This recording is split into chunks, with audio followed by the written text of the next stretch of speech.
आदि शक्ति कल्याणी खड़ग त्रिशूल धारणी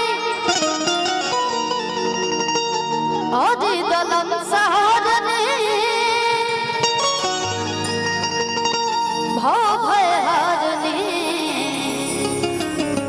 जय दुर्गे महारानी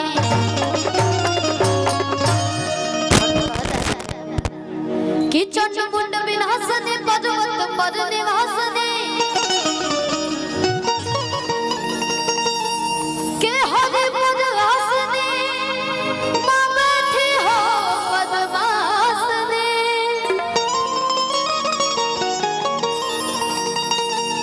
भक्त की उपासनी है भैया के प्रकाशनी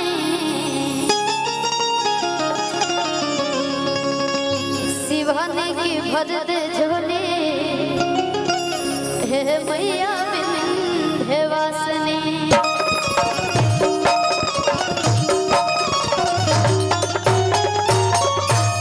किया आज तोहरी दुआ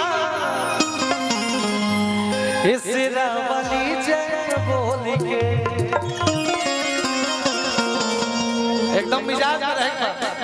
पंकज भी दीपू बाबू मनु भैया किया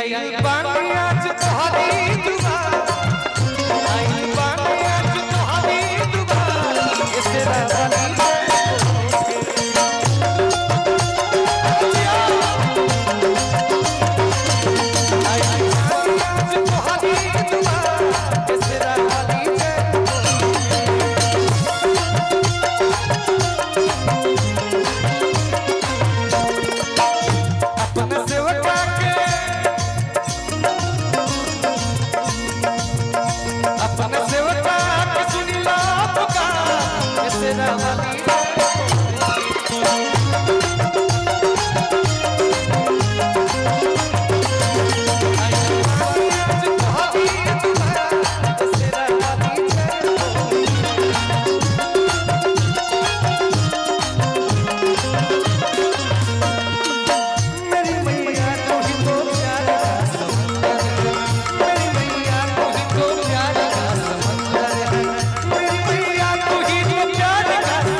जितना म्यूजिशियन लोग बा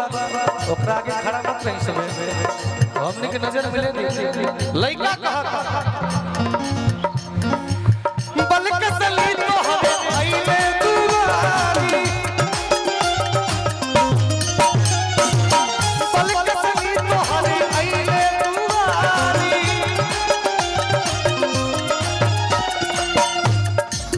आरे की बलका सली तो अइले दुआरी सुनली हम महिमा तोहार बड़ा भारी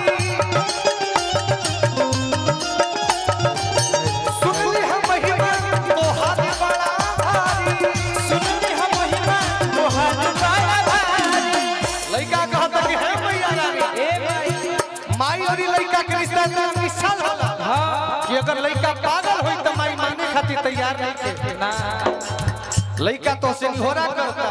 तोहरावे के चाहिए न त पूरा मनियर के धरती कही कि सरिया पागल माई माई चिल्लाते रही कि माई के कृपा ना भई लइका कहता पंकज भैया कि अपना पगला के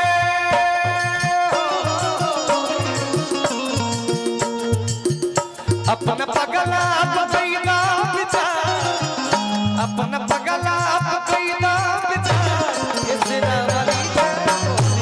अपना पगला बतैना विचार इस रावली जय बोल के आई हरी इस रावली जय आई दुआरी आज तोहरी दुआर इस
जब मन मनोबल तो यहीं के तुर देता